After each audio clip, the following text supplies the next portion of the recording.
Good afternoon. Welcome to Mesa Public Library and the first in our new series of Arizona gardening. And we're going to have two more of these over the summer, and then hopefully we'll be continuing on into the fall. And also hopefully that we will be able to do some in-person programming, but right now it's virtual, so sit back and relax. The meeting is being recorded, as you probably heard. It's also going to be closed captioned. It will be available on the library YouTube page probably early next week, since our virtual librarian is currently on vacation. But we'll get that up and you'll be able to watch it again and tell your friends about it. And so there's going to be some good information. And my name is Stephanie. I am the programming librarian for adult services, and I'm going to introduce you to Donna DiFrancesco. She is our presenter today. She's a horticulturist and conservation coordinator with the City of Mesa Environmental and Sustainability Division. She educates Mesa residents about xeriscape, water conservation, living green, and sustainability in the desert environment. So take it away, Donna. All right. Thank you so much, Stephanie, and welcome everybody. Thank you so much for joining us for your lunchtime this hour. We're very excited to share some information with you about the secrets of summer watering and maintenance. I wanted to first, I was showing this a little bit to those who showed up a little bit early, but I have to point out, usually when we're actually on location at the Red Mountain Library, we could point you to the Monarch Haven and Reading Sanctuary that we now have out there in the northeast area of the parking lot. So it's like a little pocket park, and please take a visit out there, especially when things cool down a little bit, and see what we have out there. This is some of the signage that we've had out there. We have milkweed plants out there to provide food for caterpillars, and we also have the flowers that provide nectar for the adults. And this is just showing some of the volunteer days that we've had. We asked volunteers to join us out there to do some planting, and that happened last February, a year ago February, with the idea that we were having our grand opening in March in 2020. Well, of course, that did not happen. We built this beautiful labyrinth. The volunteers did. It was a lot of digging and rock moving to do that. It was amazing, and we sure appreciate that the volunteers helped out. These look like models. They're not. These were actual people that I caught out there just enjoying the sitting areas. That's why we called it a reading sanctuary, as well as a monarch haven. And again, with the labyrinth, it's just a purposeful path. It's a way to, just take a quiet journey to your own center and then back out into the world. And so it's just a fun thing to do. And just again, it's also just a nice walking area. All right. And so what we're going to be talking about, the secrets of summer watering and maintenance. And I started out, I thought this picture was perfect. I wanted to highlight some of the most beautiful plants that we have here. This is not a plants talk. What I want you to know is that I'm featuring plants throughout. I've got a listing of those plants that's on the resource page. If you go to the chat, there's a link to the resource page. We'll put that on a couple of times, because I know if you just checked in a little bit late, then you probably aren't seeing what was in the chat. So Stephanie, maybe you can copy that in again. So I'm going to have the plant list that gives the common name, like Chihuahuan sage, and then the scientific name. But the reason why I wanted to highlight this plant for you is that these are sometimes, one of the common names is barometer bush. And the reason for that is because they do burst into bloom when the humidity picks up. So it's a really cool, one of our really cool plants. And it's just such a fun thing for this time of year, the hot summer and monsoon season, because you'll really see what's going on with our humidity because of with this particular shrub. So check it out. I wanted to I'm sure many of you saw this, the sunset that was just a couple days ago. Actually, it was repeated last night too. Gosh, I was driving home and it was just pure orange. Just doesn't quite capture the color of the sun. They did say a lot of this, unfortunately, was from the smoke from the wildfires. But Stephanie, we picked the perfect time for this program because it's hot. This is our hottest week that we're having for this year. These high temperatures, 117s we keep hearing, with some of the cloud cover, it's keeping us a tiny bit cooler, I think, than they were expecting, but I'm still thinking we're going to be, flirting with the 120s. So it's really a situation where we've got a lot going on.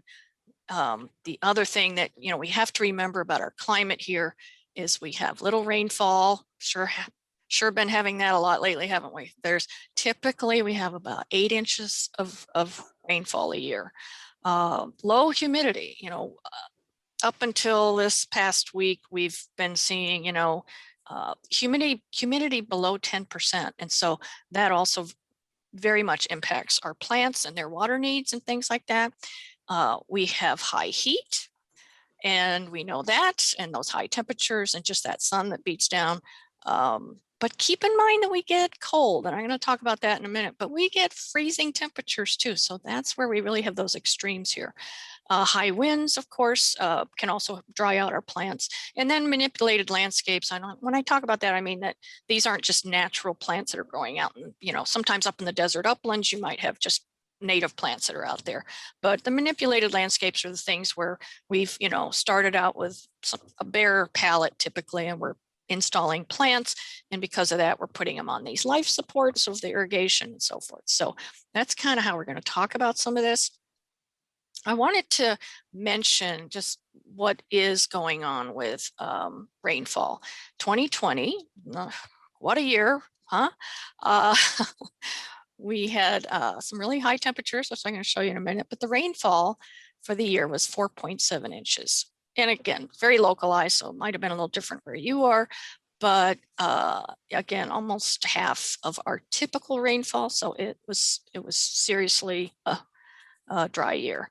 And then 2021 to date, we're at about 1.12 inches. And we're normally at about 3.5 at this time. So again, it's not looking good. We were just talking about how they are predicting that at first they were predicting it might be a good monsoon. Then they started saying, we don't think it's going to be. It looks like it's going to be dry. And many of the climatologists are saying, we're just not sure at the moment. So they're kind of hedging their bets. They're going to see what happens. So, all right. So what we're going to talk about is the situation of our desert climate, our plant adaptations that we can take advantage of, plants' response to heat and drought. I'm going to talk about watering in general for you, and then I'm going to get into my list of secrets to summer maintenance. And again, this listing of the plants will be on that resource page that we provided. And here's that same link that's in the chat, by the way. If anybody wants to take a picture of it, you can do that. I'm going to show this again at the end, but we're also going to have on that page, there's links to the upcoming classes, how to order booklets and find our online links to a lot of these resources. We do have a landscape incentive if you remove grass to get $575. So that's in there. You can sign up for our newsletters where you'll be notified about classes like this. And also I have a watering reminder, and anybody that signs up for either of my newsletters by Friday, you're going to be put in for a prize. I'll be contacting you by email to let you know you might be a prize winner. There's information on how to hire a professional, information on rainwater harvesting, composting. We have a $5 composter that you can get from the city of Mesa, one-time fee. And then pruning guides, how to find and fix leaks, and about the shade tree program that SRP has coming up. Okay, let's start with the situation. Where are we at? What's going on? So I just thought it was helpful for you to see kind of these trends that are happening. This is showing temperature on this side. So no, I'm sorry. the number of days, I'm sorry, this is showing the number of days that were greater than 100 degrees. Okay, so the number of days above 100 degrees. Down at the base here, it's actually showing from 1896 all the way to 2020. So you can kind of see these trends going on, can't you? You can kind of see how, you know, we really were running almost always under 100 days a year that were greater than 100 degrees up until about the 70s. And then look at these, you know, jagged and jumps that we have. And so 89 apparently was a pretty hot year too, above 100, and then 2020. But then beyond that, let's go to the next slide. This is those temperatures greater than 110. Again, and this is what we just shattered the records last year, right? So everybody we heard about it was like 51, it looks like it's showing a little bit more here.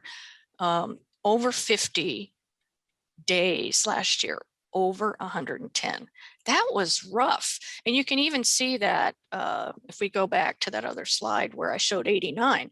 Well, 89 maybe had those 100-degree days, but it didn't have those 110s, did it? We can see that we're back here, somewhere around here, that was 89. So just a big difference in the amount of heat that we have that we're dealing with. That was just incredible last year. I hope we don't do that again. This is showing the, you know, kind of what we call the urban heat island. And a lot of that is because we have put in a lot of structures and buildings and concrete and driveways and, you know, these big city buildings, and all of that has what's called thermal mass. It holds the heat. And so what happens is that this is showing that late afternoon temperature, and it just takes a lot longer for our communities to cool down because all those things are holding temperature. I always say to people, every time I see another slab of concrete go in, I was like, oh no, because we're putting too many surfaces, and the more you can do permeable surfaces around your home, the better. The more we can do permeable surfaces where water can soak in, it's going to improve the coolness of our communities. It's going to support plants, and it's going to help recharge our groundwater supplies. This is though, and this goes to that greenhouse or the heat island effect. This is the minimum temperature greater than 75 degrees. So 75 degrees or above. This is what really, as a horticulturist, that I see makes a huge difference on the impacts of our plants. And that is when the temperatures don't cool down at night. Plants really rely on kind of that break time period because they're impacted by temperature, and they're going to have certain functions that occur because of temperature. And if it never gets below 90, the stomates of the plants, those are the little openings under the leaves, those won't open so that the plant can respire. And when it can't do that, it stops photosynthesizing. And that's where our plants get into trouble and can get where they get depleted basically of their reserves, their sugars, their storage of energy. And all of a sudden they're just going to die on you. So I always feel like, it's funny, I always feel like June, if I can get my plants through June, I'm on, you know, I'm doing great. But I always forget that, you know, we have those high nighttime temperatures that really persist in July, August, and that's where that gets really rough on our plants. Okay, I wanted to run into, just give you a taste of what the plant adaptations are. Of some of our plants that help them get through some of these tough things. And I want to start out with my new color in the crayon box that I call ficus brown. So this happened in 2011. And Stephanie, I think this was way back when we were doing our workshops over at Red Mountain Library. Do you remember that? Yes. And this was 2011, and it was January, somewhere January, February. We had a really hard frost in January, and the frost that we get here, the freezing temperatures, it'll impact plants depending on how long it lasts. So this was just really extended. There were some winds, and it really did a lot of damage. So I'm driving down McKellips, and I'm thinking, holy cow, there's a lot of ficus that people are planting because you could see this brown, brown, brown, brown everywhere. And it was just both sides of the street as I'm driving, very impactful. Of course, bougainvilleas got hit. There were other things as well, the tropical plants. So what struck me though, is I pulled into Mesa Community College at Red Mountain. If you don't know where this little gem is, it's located at the northeast corner, Power and McKellips. It's kind of behind that big shopping center that has a Target there. And it is planted in all natives. It's kind of the desert upland. And so I love that they just used all native plants in there. And it was as if nothing had happened. So that's what struck me. Here I'm driving around our city. I'm seeing all this damage. I pull into this location and there's no damage. Why? Because the plants are native and because they're adapted to not only the hot conditions and the dry conditions, but the cold as well. So I just wanted to point that out. It's kind of an aha moment for me. When we talk about our desert plants, we have just kind of a general term of being drought resistant. You don't have to get into too much detail here, but we have things like our drought escapers, and they're the ones that do complete their life cycle before drought occurs. So we do have rainy periods. So they're going to be the ones you're going to see then. You have your drought avoiders and water savers, and those are the ones that somehow store water in their tissues. And then you have those that are tolerant of drought, but they're considered water spenders. So while they endure a low amount of water, especially like they're able to pull more water out of the soil than maybe a tropical plant would because their roots are adapted to that. But so they'll tolerate the dryness, but man, when they get water, they'll grow.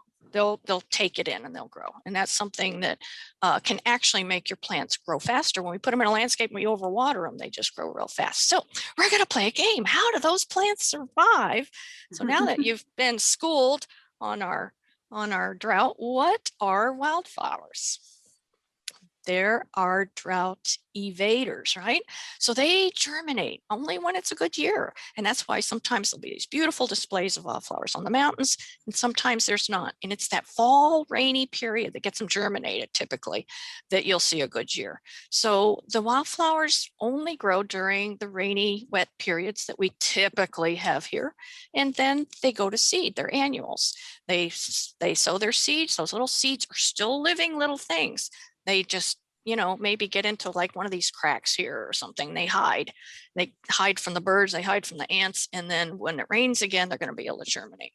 So that's how the wildflowers get through. Cactus, you know which ones those are, right? They're storing the water. So they're storing the water to use later. And it's really cool with the saguaros. They have the pleats, and they say these pleats, those pleats actually, they won't be as deep when they are able to take up a lot of water. They just kind of get a little fatter. And then those pleats will get deeper as the saguaro's using that water up. Ocotillos, again, first of all, ocotillos all have their own personalities. If yours doesn't leaf out when your neighbor's does, I can't help you. They just do their own thing. But what they're doing, again, they're being very tolerant of dry conditions, but they also have the adaptation that they drop their leaves when there's not moisture available. Typically, when we do get more moisture, that is when they're going to be leafing out.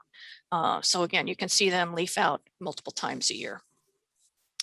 Palo Verde, one of my favorites because it's one of the few woody plants that can actually photosynthesize by its bark. It has green bark. That's what Palo Verde is. Green stick is what it means in Spanish. So it is photosynthesizing from its bark. And what that allows, again, if there's a dry period and it can't support its leaves any longer, it can drop those leaves and still photosynthesize. Leaves are so important for the plant to make food for itself. Desert milkweed. This is stems. And there are some itty bitty tiny skinny leaves that'll grow on there, but it has adapted to our environment by losing those big broad leaves we typically see on milkweed in the Midwest and other areas. So you'll see this when you're out hiking in our deserts. It's a really beautiful plant. This is what we have at the Monarch Haven, and that we want to try to encourage people to plant everywhere. Creosote, again, very tolerant plant, very drought tolerant. It has those resinous leaves. So if you ever press on the leaves of creosote, you'll notice it kind of sticks together. You'll get a little resin on your fingers. And if you smell that, that is what you smell when people say the desert smells like rain. When we do get rain, you'll have that aroma, and a lot of that aroma is from creosote because it has that resin coating its leaves and helping to keep it from drying out. Here's an example, brittle bush and desert marigolds. Again, they probably could be a drought evader as well, because sometimes they just die out. But they have those, one of the other adaptations, those silvery leaves, so they're reflecting sunlight. They also have things like the marigolds have a lot of little hairs on the leaves, and that helps protect them from the heat and dryness. Just a little joke to make. This says, first thing says, apparently it hardly needs watering as it is drought tolerant, talking about this little agave plant. And the plant thinks, well, just because I tolerate it doesn't mean I like it. So as I mentioned, some of these plants, the ones that tolerate it but are actually considered water spenders, are the ones that, again, it makes sense as a desert adaptation. There's no rain, no rain, no rain. Well, when there is rain, that plant is going to just take up as much water as it can, because that's how it's going to survive. So it's going to take up water, it's going to grow fast. And that's one of those things that you want to be careful of in your landscapes, because if you're providing water to those types of plants, that's when mesquite is a great example. That's when you get all that top growth, and you can get things like the plant might topple over on you or something because it gets too top heavy. So keep those things in mind. I want to also talk about plant response to heat. And it's just some of the strategies, and some of this gets a little technical, but just to give you an idea of what the plant's going through. And I always feel so bad for the plants. They can't just dig up their roots and walk over somewhere else that's a little cooler, or go up north like some of us do and get out of this heat. They have got to be able to tolerate the conditions that they're in. And so they have all these different, they've got to have different processes and strategies. So, they're going to start sensing possibly, especially if there is issues with water availability, that starts changing they start putting out some chemicals that'll alter the cell's contents. I mentioned closing the stomates for longer periods of time. Again, the stomates allow gas exchange. So that is where they expel the oxygen that we all want, and they take in carbon dioxide. They use that carbon dioxide to photosynthesize and make their own foods and sugars, and give them more storage capacity. So if those stomates are closed down, they're no longer able to really function photosynthetically, and that's what's going to cause them to, again, get weakened to a point where they might die. Like this poor tree. This was in front of one of our fire stations a couple of years ago. They will try to increase absorbing roots. They do use those reserves, stored reserves, but again, those may not last.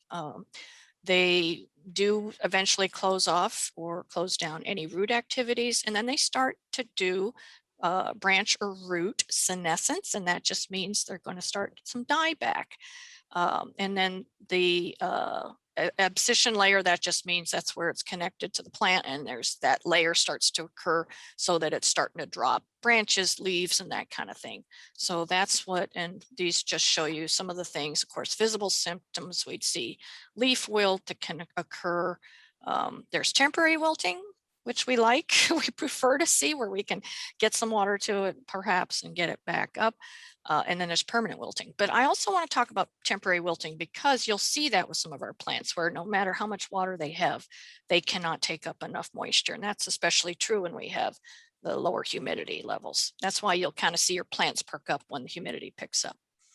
And then leaves curl, yellow, brown, sun scorch can occur. And this can even happen with our desert plants. This is an agave in front of one of our city buildings. And,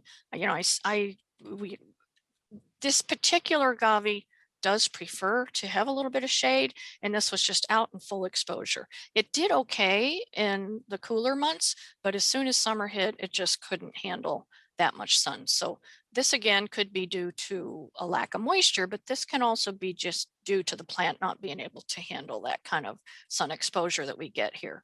And then you'll start seeing, leaves defoliating and that kind of thing. This just shows a yellow oleander or Thevisia. one normal condition. And this is showing when you start to see some of that branch dieback. Again, very typical. I know you've all seen this. There's been a lot of dead trees I've seen this year, and I think it, you know, could have been due to the heat and the dryness we had last year. And then you'll start to see some bark damage, and that's not good. When you start having bark damage, all of the conductive tissues are underneath that bark. So the xylem cells, those are the ones that bring the water up to the leaves. The phloem cells bring the sugars and everything down into the roots for storage. And if that area gets damaged, that's bad news. So that's why we want the bark to be healthy and protected.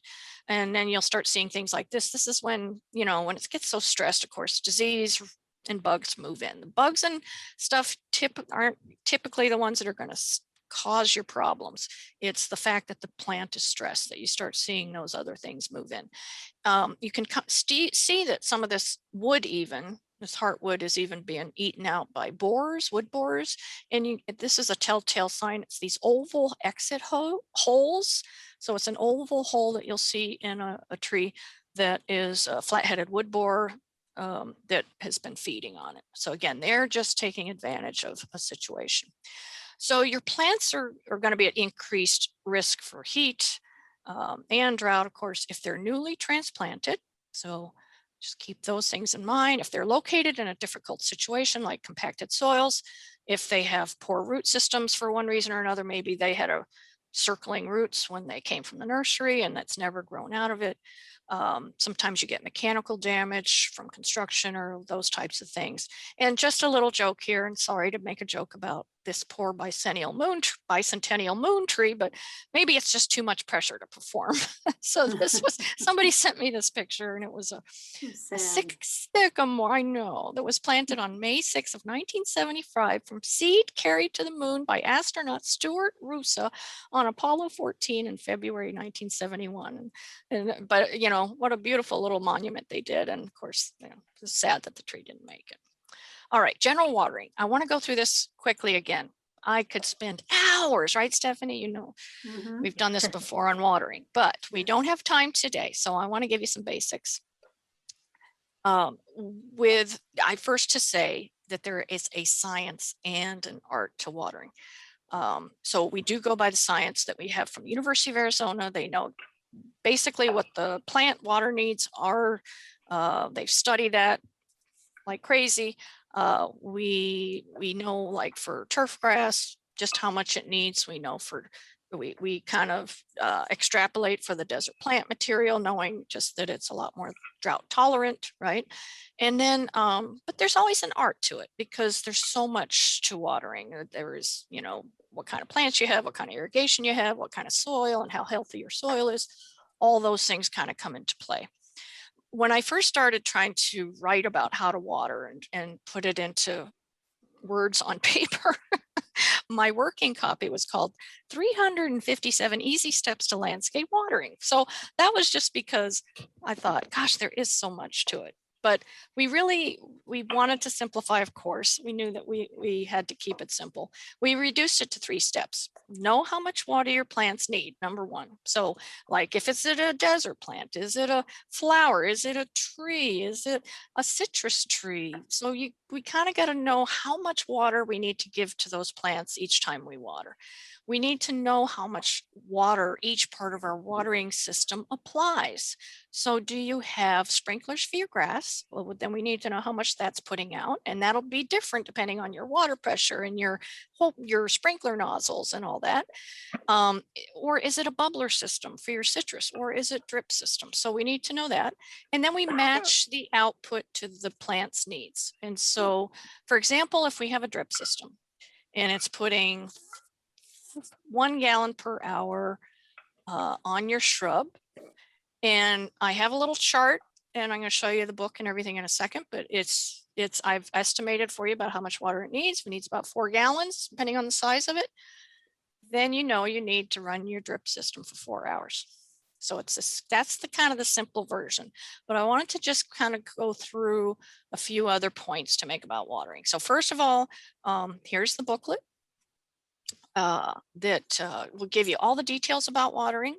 And it's also available as an interactive guide. And on that resource page that we have the link for you, explains all the ways you can find that book, and the library has that book, right, Stephanie? You guys have it Yes, there at the that's library. right. They can stop by the library and pick it up. Most of the nurseries, we provide them to the nurseries, so most of them have them available as well. But I also have my e-newsletter that I mentioned at the beginning. One is about a monthly watering reminder. So that's another way that I give you details on watering in there. I got So kicked out. something to keep in mind is that Customer up there picking up something. plants can use 3 to 5 times as much water during the hot summer dry periods as they do during the winter. So this is showing January through December. So this is calendar year, and it's showing the amount just generally of water use of a plant throughout the months. So here we are, June is right here. And we are, as you can see, at the peak, aren't we? So as we get, you'll see into July, it's going down. And then look at August, bam, it's going way down. It's September. So I love to ask the audience why that is. And I wish I could get your feedback, but think about it. Next Monday, Tuesday is summer solstice. So that's the longest day of the year, right? So we have this is the highest part. This is the maximum amount of sun that we get during the entire year. After June 21st, that the day length starts to decrease. So we actually have less sunlight per day and more nighttime. And so that's one reason that it goes down. The water needs go down. The other reason is that we get humidity and we get the monsoons, and the humidity levels really make a difference. While this period is so much more uncomfortable for us, the plants like it more. So keep that in mind. Another thing that I want you to think about when it comes to especially our drip irrigation systems, is how little water they apply. And I see it too often and I think it happens because it gets set in this mode for establishment or something when the landscape is first installed, but the systems will run for 15 minutes at a time. If you have a 1 gallon per hour emitter that's drip, drip, dripping, just remember that's such a little amount of water. You're going to get a quart of water on that plant, and that is not enough to sustain it. So that's why we actually recommend very long run times when you have drip system. Just in comparison, a watering hose, if you had one, you get 8 gallons a minute. So, that means 8 gallons every 60 seconds, or that same quart that I mentioned up here, you would only have to run your water hose 2 seconds. So I always joke, would you water your plants that way? It's like 1,000, 2, 1,000, 1,000, 2, 1,000. Would you be doing that? I don't think you would. So that's something to keep in mind. A third thing to keep in mind is consider salt buildup. We do have not only naturally salty soils, but we also have salty water. The water has salts. And what happens is we irrigate. We put the water in. And then what happens is water gets taken up by the tree or plant and water evaporates. Neither one take the salts. They just take the water. So that leaves the salts behind. So what happens is with another addition of water from your irrigation, and the evaporation happens again, and it happens again, and it happens again, and you get accumulated salts around your plants. Now, this typically isn't a huge problem with desert plants that are, again, adapted to having higher salts, but you'll see it a lot with your tropical plants. You'll start to see a little tip burn and things like that. So it's a good idea just to at least once a year, and especially it's good right before summer. And this is usually, I try to do it. I just did it with my yard because I figured it would give a good deep watering before this heat set in, but just put, double, triple your runtime so that you're pushing those salts a little bit further down. Because what's the best way to kind of dilute those salts? Add more water. It's really all we got. Ideally, the best water you can add is rainwater. So that's, it's good, clean water that comes out of the sky. And that's why I also want you to consider rainwater harvesting. We have a great website, a web page on that, on Water Use It Wisely, that I have on the links. And just even though, and I always say the rainwater harvesting people are optimists around here because, we have that such little rainfall, but it really can make a difference. And if you have a rooftop on a typical home, we have our own watersheds, don't we? We have our rooftops of our home, we have our driveways, our sidewalks, all that shedding water off. Even the plants themselves shed the water off. And so this is a little leaf palo verde here with all the drips of water, but you get 400 gallons just from 1/2 inch of rain on your house. And that's like only like a 1,500 square foot home. So get a rain gauge, make sure you're watching what's going on with the weather. And I highly recommend it. Okay, secrets to summer maintenance. Here we go. I'm going to talk about making sure we're checking irrigation systems, water deeply and infrequently, shade, mulch, weed removal, pruning properly, and fertilizing sparingly. So checking irrigation systems, oh, of course. And this is, oh my gosh, again, whether it was just because I'm timing it with this talk, I don't know, but I have had so many issues this past week with my own irrigation. But here's just an example of, it might not even be a leak. It might be your sprinklers get misdirected. You're out here watering the sidewalk instead of your grass. My mother-in-law has pots that are kind of near the sprinkler heads, which isn't a good idea, by the way, but the plants will often get in front of the sprinkler heads and then it's just not efficient. So you got to watch things like that. So make sure you're checking your irrigation systems. You want to start at the very beginning of the system, which is usually your irrigation controller. Make sure it's all functioning properly. You've got all the settings correct. And if you have battery backup, this is really critical right now. If what you do is you just pop this off right here, and behind this panel, there's a little 9-volt battery that you put in. And that way, if we get a power outage, which, you know, that comes with the monsoons and thunderstorms, it's going to maintain your program. So it's always a good idea to check for that. But of course, sprinklers, you know, you get heads that get knocked off. This is pretty typical. We see these fountains and geysers all the time. And with sprinklers, at least, it's pretty obvious, isn't it? So but it's also an amazing amount of water that gets lost when those get broken. So, you know, those can be shooting out 12 gallons a minute. So usually they're only running when the irrigation's turned on, but it still can waste a tremendous amount of water. But for drip systems, and this is the issue I had this past week, is that sometimes just because of the heat, these are all, the little emitters are pushed onto the tubing with as a compression fitting. And I think because of the heat, they just get loose and they pop off. So this should not be spewing out. This is just directly spaghetti tubing spewing out, and it's not being reduced with the emitter.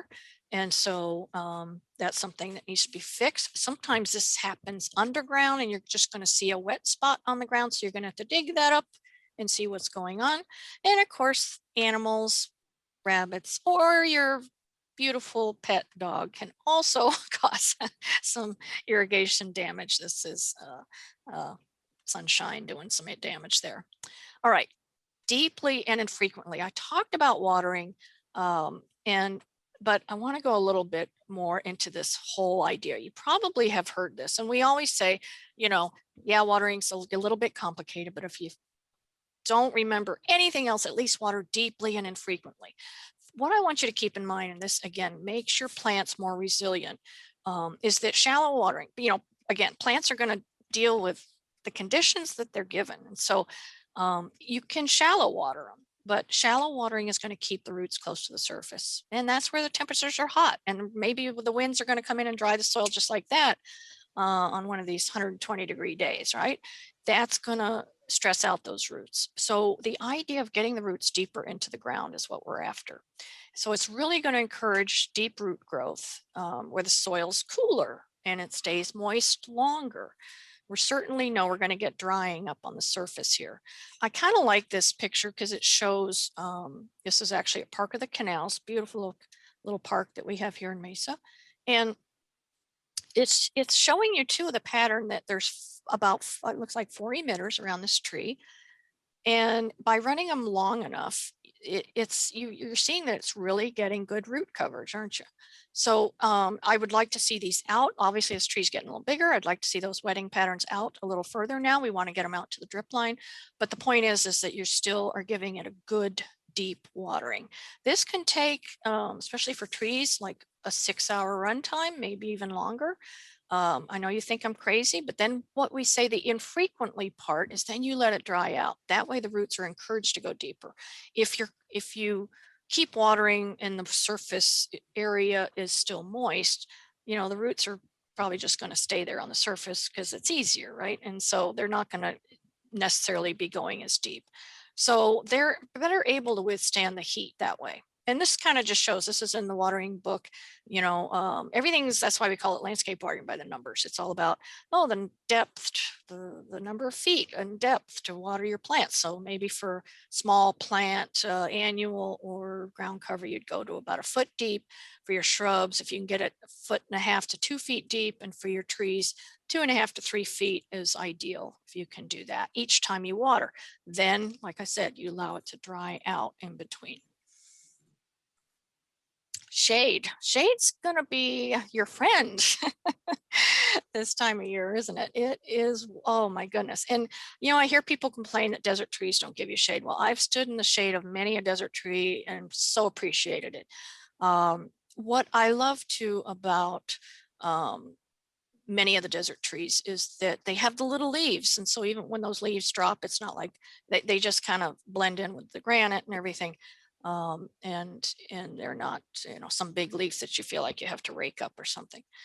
But we definitely want that shade in the summer, but keep in mind that we may not want shade in the winter because it does get cold. We love that sunshine that we have here in the winter.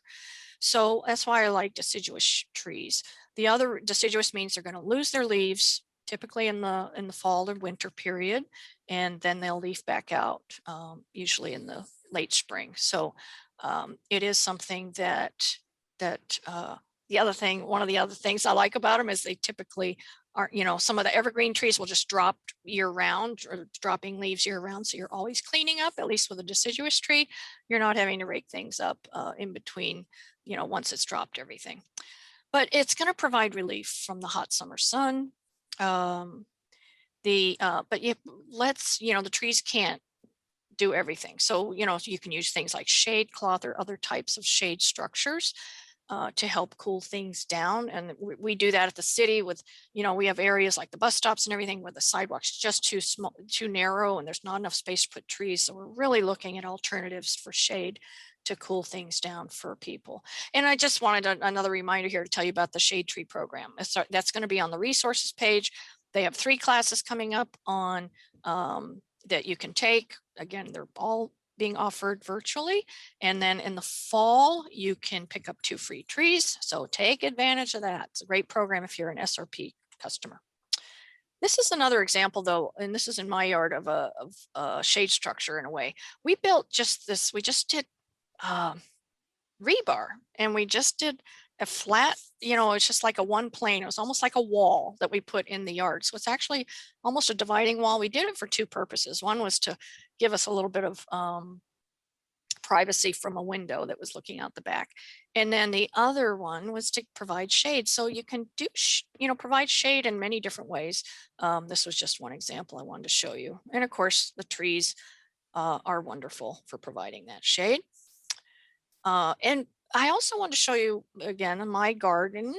And this area here is actually just to the left of the garden. And this is a south facing wall and this is a west facing wall. And especially with, you know, we have this, you know, how the sun changes its angle. So it's very low on the, to the south in the winter time, but in summer, which is what we're getting to for the solstice, it's very high in the sky, right? And man, does this get hit with both the, especially the west in the late afternoon, but the south facing wall gets hit too. And with it being a corner like this, and then my garden's right here, it's just like so hot. And I just put this shade cloth up last weekend to hopefully get it through some of this heat coming up. It's a little bit dense on the shade. I'd probably want to suggest you get something a little bit lighter in shade so that the plants can still get the sun they need, but just something that you can do to mitigate some of the heat. The other thing I've done this with, these shade cloths with, is a plant that you just planted in the spring and it's just a hot summer. sometimes just to get those plants established, you need to give it shade the first year. Once you can get it really better established, then they're going to be able to withstand the heat much better. But I've had many plants that I have shaded for the first summer and it's gotten them through. So don't necessarily give up on a plant if you really love it, if it should be able to tolerate the conditions that you're putting it in, and just give it that shade that first year. Mulch, mulch, mulch. We can't, I wish we did use more organic mulch here in Arizona. We're very much a rock friendly place, aren't we, for our mulches? But rock does heat up and it does provide cover to the soil, and so it benefits that way, but it does heat up much more than organic mulch would. So, it's, basically it insulates and protects the soil from drying out and that hard baking. It helps suppress weeds from growing and things like that. Some of the advice I'd have is to keep the mulch 2 to 4 inches away from the stem or trunk. This was when we planted our yard about 12 years ago. And what we did, the recommendations are not to add mulches and organic matter into your soil. It's simply to top it. And so the benefits will get into the soil, because it does definitely help to feed the mycorrhizae and other organisms in the soil, that the microbial activity, those kinds of things. And then we covered it up with rock. And so you can do that. So they do recommend woody components. I'm going to talk about that in a minute. And fresh mulch is better to really fuel that microbial activity. You can, if it's in a grassy area, it helps keep your mowers and equipment, other lawn equipment, away from the trunk, which can damage trunks. And it provides a higher tolerance for litter. So if you got the mulch down there, and again, if you're letting your plants grow low to the ground, you're not going to be worried about the litter as much. And speaking of litter, so this is a little different area of the yard, but this is the yard now. This is a foothills Palo Verde, and I every time the Palo Verdes bloom, I just try to get people to embrace those yellow flowers. They're beautiful. They're beautiful on the ground as much as they are on the tree, and just enjoy it. What beautiful litter. And it's also, it's just great. Think about how that's mulching that area. So I don't rake that up. I just leave it. And it's wonderful for the yard. There is a website, an app, and you can actually get wood chips from our local arborist, and they'll come and they will put their trimmings that they've chipped and shredded and bring it out to your yard and dump it in your yard. So here's the website. I don't think I have this up on the resource page yet, but I'll be sure to add it. But get chip drop, or just Google chip drop, and you'll find it. And what's hilarious, when I was just looking at this, there's an actual video online that's like why you don't want chip drop. But what's funny, it's by chip drop, but it does give you all those little things to think about, that maybe it's not for everyone, but man, it's good stuff. So keep that in mind, and do it as a neighborhood. Weed removal. I love this picture because it looks like it's tumbleweed, and it looks like the only thing in the yard. And of course, we recommend you remove weeds because it's stealing water from your other plants. Well, in this case, maybe it's just your landscaping, but you really do want to, they will be taking that water from your other plants. It's best if you can get in there just by hand or with a hoe. You can check your local nursery for safe weed sprays. This is one that I saw at Summer Winds, and it's a very strong horticultural grade vinegar. So it burns the tops of the weeds. So it works really well for small seedlings and things like that. But if we do get rains, get out there and hand pull those weeds. There's nothing more satisfying than getting them out, weeds, the roots and all. This is an example of weeds that are coming up with my wildflowers. This is actually at Mesa Urban Garden, the community garden. And, like this is the poppy here, and this is the weed. So those are times when you really have to get in there and just do it by hand. But again, it can be a very satisfying and healthy activity when you're out there in the garden. Pruning properly, very important. So we want you to prune only when necessary, and get those lower limbs keep those lower limbs on that help shade the plant. When you improperly prune, it actually causes rejuvenation, like you're seeing here, right? It removes the shade from the stems, trunks, and roots and creates open wounds that allow greater loss to evaporation. Now, this is a blue Palo Verde tree, believe it or not. You can see it's in front of the Golden Arches here, so it's at a McDonald's. But you have to wonder if the person that pruned it wasn't inspired by this guy here on the little mural. So anyway, thanks for the laugh, Stephanie. All right, and then just showing you do's and don'ts. So, you know, it's like, this is unbelievable. I don't even know how they did this, but this shoestring acacia, this is what we want it to look like. The little thumbs up and the little beaver thumbs down here. So palm trees, my goodness, you know, thumbs down with this leaving one little stem. This is very stressful for palms and it's done all the time. Please don't do it anymore. The only reason why these are nice and full is because they just didn't get to them yet, but I'm sure they did. I think they did finish those up. This is what you want to see on most of your trees, at least 2/3 of the canopy to be intact. This is often done, this kind of lion's tailing, what we call lion's tailing, where it's trimmed all the way till the very ends. And it's done in the name of monsoon safety, to let the wind blow through. This is not good. I have to tell you, it is not good. You can talk to a good certified arborist. They will explain to you more about it too. It really weakens the entire tree. As you can see, it's exposing it all to sun and sunburning. Just don't do it, please. Citrus, this is over pruned and you can see it's sunburned and it's got a lot of bark problems. This is much better. By the way, you can also find paints called Go Natural that just is a brown color. It's so much fun to go out there and paint a tree trunk brown. It's just like, yeah, I'm painting a brown, I'm painting a tree trunk brown. My neighbors were just doing it a few weeks ago. But this is, I love this. This is a citrus tree all the way to the ground. You don't need to paint anything. It's protecting itself. It's shaded. That's ideal. Just some shrubs. This was right off a country club. I thought these were hilarious. They kind of look like one of those things called satellite disc or something.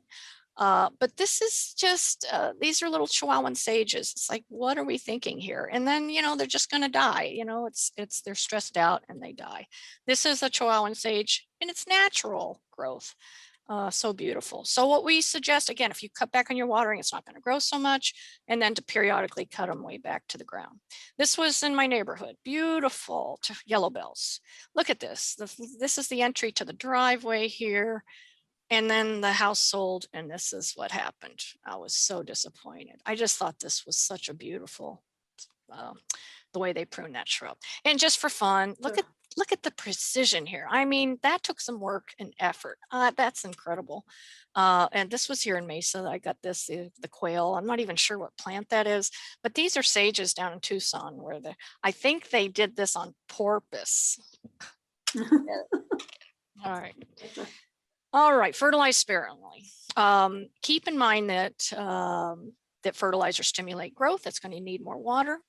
Mostly our native plants do not require fertilizers and they grow better without them. So keep that in mind. I always like to use just organic fertilizers, and you're not going to be overstimulating or burning anything, but anything that has a bean pod is nitrogen fixing. And that's, again, our plants adapted to our poor soils. Our soils are low in nitrogen, so they adapted to that. Resources, I've got lots of resources. So the booklets are available. There's a link online for you to order those. Again, pick them up at the library. We've got this interactive watering guide on water use it wisely. We've got interactive watering, rainwater harvesting on water use it wisely. The plants guide, this is the same as the plants book. It's just an online version, and it's got great little ways that you can search for things and make a list and that kind of stuff. And then the Xeriscape Landscaping with Style is a great website as well. Stephanie mentioned we have 2 classes coming up on July 14th, Xeriscape Landscaping with Style, and on August 18th, Plants That Provide Shade, Color, and Wildlife. I'll get into a lot more plants on that talk. And again, this is take a picture if you want, or make sure you get this link out of the chat. But this is where you're going to find all of these resources that I have talked about. Okay, thank you so much. And I want to get right to questions, Stephanie. Let me put, let's see, let me put this back up for a little bit. Do you have a question you want to throw out to me? And I'll switch these slides so that people can see them, and then I'll stop sharing.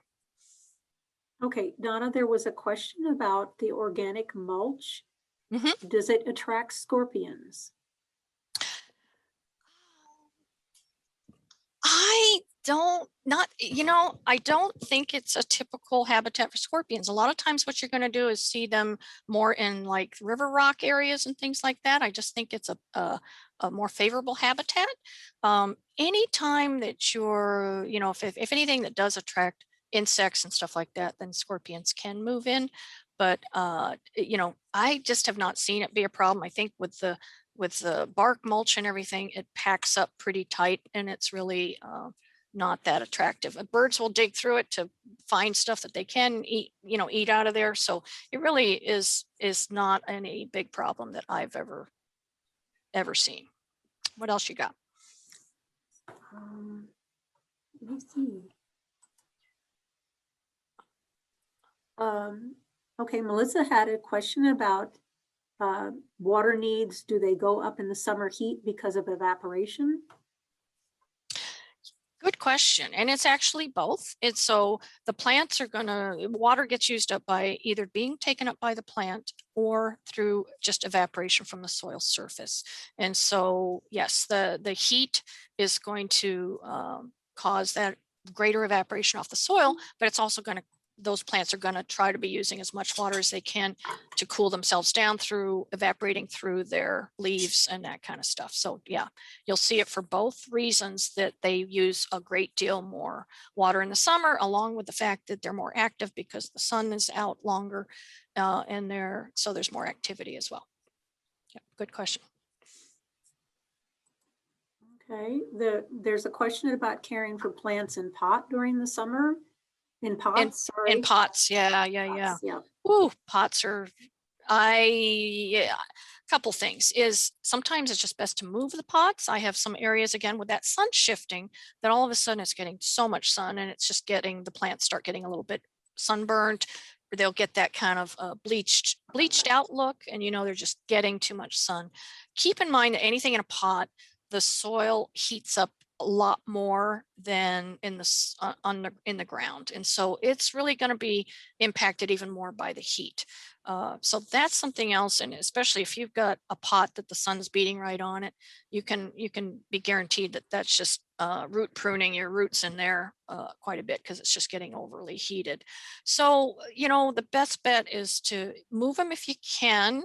If the plants are doing well where they're located, then just make sure you're watching it, and you probably have to water at least once a day to keep everything going well on something like that. So, and again, use shade cloth temporarily if you need to.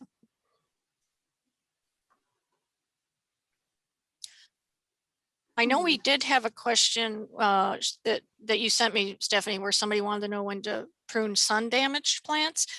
And I have this advice for both sun damage and frost damage. Make sure that you're only doing that after danger is past. So for example, with frost damage, those frosted tops of the plant can actually protect the rest of the plant from additional frosts, right? So we say don't prune anything off until after about February 15th, and that's when we probably won't have frost anymore. And sometimes it's even a good idea just to wait and see what starts to grow back out, and then you start pruning. Well, with summer damage, I would say the same thing. That damaged parts, it might not be attractive to you right now, but it's going to help protect the plant. You have anything else there? Yes, somebody had a question about newly planted tangelo and lavender. Any tips for the heat with those? Lavender's a tough one. Here's the thing that's conundrum about lavender is it loves dry soil. So sometimes if you're watering it too much, it's just gonna bite the dust. It's gonna get root rot and die off on you.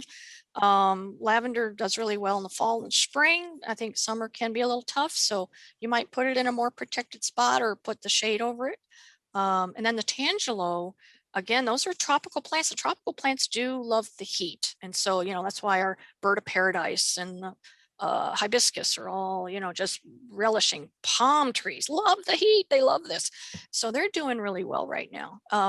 You still want to be careful because the tangelo is newly planted, to just make sure it's not drying out. You're really wanting to make sure you're wetting the area around the root ball, beyond the root ball, so it's starting to grow into the surrounding soil. It might be, if you see any leaves burn or anything, you might want to put light shade on it for this first summer if you just planted it. So keep an eye on that. If you do see leaves curling up or sunburning on them, you might want to do that. 1 minute left. What else we got? Somebody said they were having trouble with the link, but I don't know if that's a general Really? issue. No. Okay, Oops. I've tested a few times. Anybody else have trouble? Somebody did say they were interested in xeriscape and removing their grass. And I did mention the rebate program we have, but I didn't mention that after summer solstice, after next week, is the best time to try to remove the grass if you are going to be using those a Roundup type product. And I know there's a lot of issues with Roundup right now. It's just that for removing Bermuda grass, you really do need to get something that's systemic and goes down into those roots, because Bermuda roots go 20 feet deep, I'm convinced. That's what makes it so drought tolerant. But what happens is grass is starting to put more storage into its roots after that, when the days start to shorten. It kind of makes sense. So it's the plant saying, oh, it's going to be fall sometime soon, and I'm going to go dormant in winter, so I better start storing more in my roots. And so it'll actually take more of the chemical down into the roots after June 21st. So it's actually a good time to do that grass removal, just so you know. Okay, Rick is asking, he says, should he increase the amount of water? He's watering his adult fruit trees 20 minutes twice a week. Is that a good amount? We're not sure what he's watering with, so 20 minutes could be enough for bubblers that are really bubbling out. But I think 20 minutes is not long enough for drip emitters. Again, it's tricky because a drip emitter can be 1 gallon per hour. Some people have those shrubblers, which are round little emitters that put out like little dribbles of water, and you can adjust those up to about 10 gallons an hour. And so that's why we need to know how much it's putting out. Go to the watering guide. You'll see the chart on how much water you should be putting on. Match it up to how much water is being put out by your system. And I'll be glad to talk to you offline if needed. And I think we're out of time. Any more questions, anyone? Any urgent questions? All right. Well, Okay. I will also put, I was going to switch this, wasn't I? Let's see. So that's my contact information again. And I will put my contact info on that page. Thank you so much, though, for joining us, everyone. We really appreciate you being here, and I hope to see you at the next program. Thank you very much, Donna. Thanks everyone for coming, and we hope you got some good information. And don't forget that we do have those watering guides at the library for you. So stop in and see us. And good luck getting through the summer. Let's hope for the best. Yes. Take care, everybody. Everybody stay out of the heat. Take care.